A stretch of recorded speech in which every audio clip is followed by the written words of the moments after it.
한 옛날 왕국에는 모든 것이 완벽해 보이는 왕 레오니드가 있었습니다. 용맹하고 똑똑하며 자비롭기로 소문난 그는 언제나 왕국의 안녕과 번영을 염원하였죠. 하지만 그가 통제할 수 없는 외부 요소들에게 둘러싸여 있었고 그 때문에 늘 스트레스에 시달렸습니다.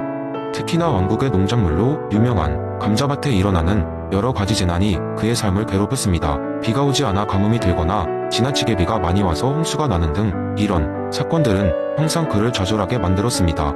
게다가 그는 항상 백성들의 불만, 주변 왕국의 도발 등 외부 문제들을 해결하려 애쓰며 지냈습니다. 어느 날 레오니드는 왕국 근처 숲속에서 은둔 생활을 하던 현자 에픽토니우스를 찾게 되었습니다.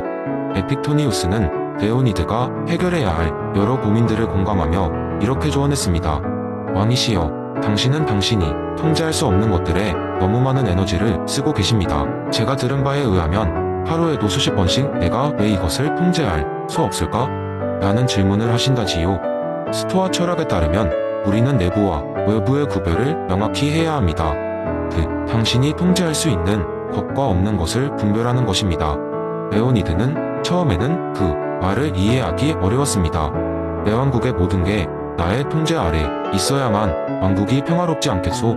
라고 반문했습니다. 에픽토니우스는 미소 지으며 다시 말했습니다.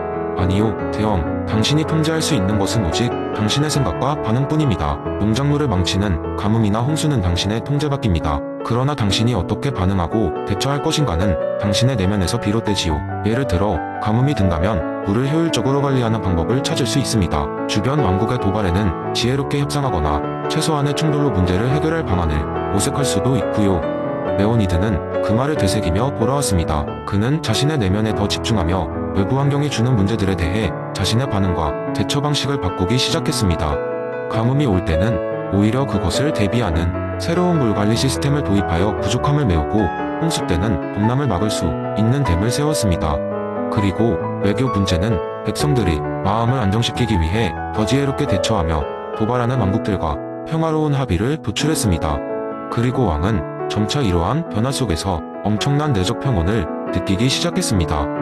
백성들도 우리 왕이 달라졌어요라며 그의 새로운 태도를 존경하고 따르게 되었습니다. 왕국은 예전보다 훨씬 더 번영하고 평화로운 시기가 되었습니다. 에픽토니우스의 가르침 덕분에 레오니드는 자신이 통제할 수 있는 것과 통제할 수 없는 것을 명확히 구분하며 내면의 평온함을 유지할 수 있었기 때문입니다. 이는 단지 레오니드 왕국에만 해당되는 이야기가 아니라 오늘날 현대인에게도 그대로 적용될 수 있습니다. 레오니드의 이야기에서 우리는 모두 배울 수 있습니다. 우리가 통제할 수 없는 외부의 문제들에 대해서는 더 이상 스트레스를 받지 말고 오직 우리가 통제할 수 있는 우리 자신의 반응과 태도에 초점을 맞춰야 한다는 것을요. 그렇게 할 때 우리는 진정한 내적 평화와 행복을 찾을 수 있을 것입니다. 마치 레오니드 왕처럼 말이죠. 두 번째 이야기. 옛날 어느 작은 마을 이름하여 쿵쿵타운에는 매우 다양한 사람들이 살고 있었습니다. 하지만 이 마을에는 특이한 점이 하나 있었으니 바로 모든 주민들이 매주 한 번씩 고통 없는 날을 기념한다는 것이었죠. 이날에는 아무도 일을 하지 않고 도리어 각자의 쾌락을 찾는 데 시간을 보냈습니다. 그들의 철학적 지주는 다름 아닌 에피쿠로스였습니다. 쿵쿵타운에는 3명의 친구가 있었습니다. 로빈, 루나, 그리고 잭. 이들은 항상 고통 없는 날을 어떻게 보낼지 두고 다양한 의견을 나누곤 했습니다. 로빈은 무조건적인 맛집 탐방을 선호했습니다. 인생은 짧아. 이 세상의 맛있는 음식들을 제대로 즐기지 않으면 무슨 소용이 있겠어? 라고 늘 주장했죠. 그는 마을의 모든 식당과 카페를 순회하며 맛있는 요리들을 즐기는 데에 몰두했습니다. 한편 루나는 평소에도 한결같이 조용하고 평온한 것을 좋아했습니다. 그녀는 고통 없는 날에도 큰 호화로운 것이 아니라 집에서 독서를 하거나 산책을 하며 자연을 만끽하는 시간을 보냈습니다. 루나는 항상 말하곤 했습니다. 진정한 쾌락은 고요함에서 찾아온다고 생각해. 과도하지 않은 간소한 삶 속에서 진정한 행복을 찾을 수 있어. 마지막으로 잭은 쾌락의 의미를 다르게 해석했습니다. 그는 항상 모험을 즐기는 타입이었습니다. 삶은 도전이야. 난 이번 주에 새로운 강을 건너보겠어. 그리고 다음 주에는 산을 오를 거야. 그는 쉴 새 없이 움직이며 새로운 경험을 통해 자신의 쾌락을 발견하고자 했습니다. 하지만 이렇게 다른 성향을 가진 새 친구들 사이에도 문제가 생기기 시작했습니다. 로비는 점점 더 많은 음식을 먹기 시작했고 결국 그는 과식으로 건강에 문제가 생겼습니다. 루나는 자기만의 공간에 너무 몰두하여 친구들과의 교류를 점점 줄여나갔고 이에 외로움을 타게 되었습니다. 잭은 자신의 몸을 너무 혹사하는 바람에 무릎을 다치고 말았죠. 이때 마을에 현자 에릭이 나타났습니다. 에릭은 에피쿠로스의 철학을 깊이 이해하고 있는 사람으로 쿵쿵타운 사람들에게 종종 삶의 지혜를 나누곤 했죠. 새 친구들은 현자 에릭을 찾아가 각자의 고민을 털어놓았습니다. 현자 에릭은 한참 동안 고민하는 친구들이 이야기를 듣고 나서 차분하게 말을 꺼냈습니다. 에피쿠로스는 모든 욕망을 세 가지로 분류했지. 각자의 행동을 돌아보며 어떤 범주에 속하는지 생각해봐. 로비는 음식에 대한 탐닉이 자연적이지만 필수적이지 않은 욕망에 속한다는 것을 깨달았습니다. 루나는 자신의 고독이 필요 없는 고통을 만들고 있다는 것을 알아차렸고 잭은 자신의 모험심이 과도한 욕망으로 변질되었음을 알게 되었습니다. 이렇게 깨달음을 얻은 새 친구들은 각자의 생활 방식을 조정하기로 했습니다. 로비는 조금 더 균형 잡힌 식사를 하며 다양한 활동을 통해 쾌락을 찾기로 했습니다. 루나는 친구들과의 교류를 늘리고 잔잔한 즐거움을 함께 나누기로 했습니다. 잭은 자신의 몸을 아끼며 적당한 모험을 즐기기로 했습니다. 이제 쿵쿵타운의 고통 없는 날은 더욱 의미 있어졌습니다. 그들은 진정한 쾌락이 과도한 쾌락이나 고통에서 벗어나 균형 잡힌 삶 속에서 찾아온다는 것을 이해하게 되었기 때문이죠. 마을 주민 모두가 삶의 진정한 쾌락을 경험하며 더욱 행복하게 지낼 수 있었습니다. 세 번째 이야기, 좋아요. 이제 스피노자의 범실론을 배경으로 재미있는 썰을 풀어볼게요. 어느 날 작은 마을에 살고 있는 한 철학자, 이름은 바루우라고 합시다. 평상시처럼 그는 마을 사람들과 철학적인 이야기를 나누고 있었습니다. 이 마을은 농업과 목축업이 주력인 조용한 곳이었고 주민들은 바쁜 일상 가운데에서도 삶의 의미를 찾는 대관심이 많았습니다. 그래서 이런 밤이면 여지없이 바루우의 철학 톡쇼가 열리곤 했죠. 그날 밤 기적처럼 별이 쏟아지는 하늘 아래서 모인 사람들은 스피노자의 범실론에 대한 바루우의 이야기에 귀 기울였습니다. 여러분, 바루우가 말문을 열었다. 스피노자라는 철학자는 신이 자연 그 자체라고 주장했답니다. 그러니까 우리가 보는 모든 것, 느끼는 모든 것은 사실 신의 일부인 거죠. 사람들은 갸우뚱하며 서로 얼굴을 마주 보았습니다. 농부 존이 손을 들어 물었습니다. 그러면 바루우, 제 과수원에 있는 사과나무도 신의 일부라고요? 바루우는 미소를 지으며 고개를 끄덕였다. 맞아요, 존. 사과나무도 그 뿌리도 땅 위를 기는 개미조차도 신의 일부입니다. 김장이 끝난 김치가 무르익는 소리에 익숙해진 주부 에밀리도 손을 들었다. 그러면 제가 매일 아침 준비하는 빵 반죽이라도요? 바루우는 또다시 고개를 끄덕였다. 에밀리, 당신의 빵 반죽도 신의 일부입니다. 그 밀가루와 물, 그리고 그 반죽을 하는 당신의 손길까지도 말이죠. 여기까지 듣고 있었던 마을의 젊은 청년 탐험가 카일이 나서서 질문했다. 덕분에 자연이 무척 중요하다는 것을 알겠어요. 하지만 우리가 유용하게 쓰기 위해 이 자연을 조작하고 변형하는 건 어떻게 생각하시나요? 바루우는 한참을 생각하다가 답했다. 카일, 스피노자의 범실론에서는 자연의 모든 변화와 활용도 신의 일환입니다. 그 변화 역시 신의 일부인 거죠. 그 변화 속에서도 신의 본질이 드러나니까요. 사람들은 더욱 궁금해졌습니다. 한 마을의 어르신이 천천히 질문을 던졌습니다. 그러면 악이나 불행 같은 것도 신의 일부라고 할 수 있는 건가요? 바루우는 고개를 끄덕이며 이렇게 설명했습니다. 맞습니다. 스피노자의 관점에서 모든 것은 신의 일부이니까요. 때론 우리가 이해하기 힘든 일이나 고통스러운 일도 신의 계획 안에 있다는 거죠. 우리가 이해하지 못할 때도 신의 모든 면이 다 가득 차 있는 것이고 그 안에는 의미가 숨어 있다고 본 것입니다. 사람들은 서로의 얼굴을 확인하며 무언가 깊은 생각에 잠긴 듯 했습니다. 바루우는 미소를 지으며 한 걸음 더 나아갔습니다. 그러니 우리가 할 수 있는 일은 지금 이 순간 우리가 속한 자연과 조화를 이루는 것입니다.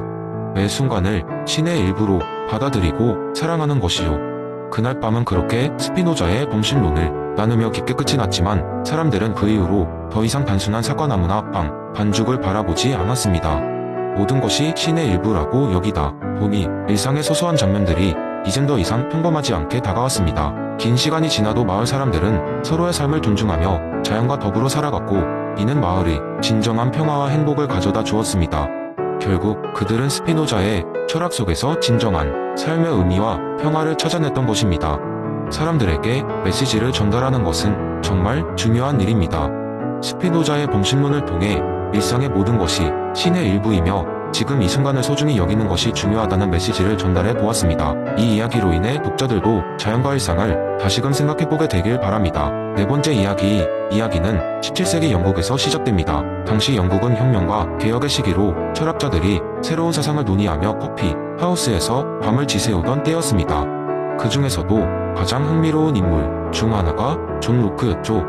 몰골이 초췌하고 약간 피곤해 보이는 존 로크는 하얀 두루마기를 걸치고 런던의 한 커피하우스에 들어섰습니다. 손에는 오래된 수첩이 들려 있었고 그의 얼굴에는 궁금함과 흥분이 가득했습니다. 로크는 커피를 주문하며 생각에 잠겼습니다. 그는 방금 막 백지설, 즉 타뷸라 라사라는 개념을 정리하고 왔으니까요. 어느 날 로크는 친구 벤자민과 함께 커피 하우스에서 논쟁을 벌이게 되었습니다. 벤자민은 인간의 지식은 선천적이라고 주장하는 플라톤주의자였습니다. 두 사람은 수많은 논쟁을 펼치며 서로의 이론을 못막겠습니다. 벤자민, 넌 정말 인간의 마음이 태어날 때부터 모든 지식을 가지고 있다고 믿니? 로크가 웃으며 물었습니다. 그렇다네 로크, 인간은 신의 내재를 통해 모든 지식을 미리 다 알고 있지. 그저 기억해낼 뿐이야. 벤자민이 자랑스럽게 대답했습니다. 로크는 잠시 생각에 잠겼다가 조용히 말했습니다. 그렇다면 내가 너에게 한 가지 실험을 제안하지. 만약 우리의 마음이 백지라면 감각과 경험을 통해 모든 것을 배울 수 있을 것이고 그렇지 않다면 선천적인 지식으로 설명할 수 있을 것이야. 그 순간 아이들이 쏟아져 들어왔습니다.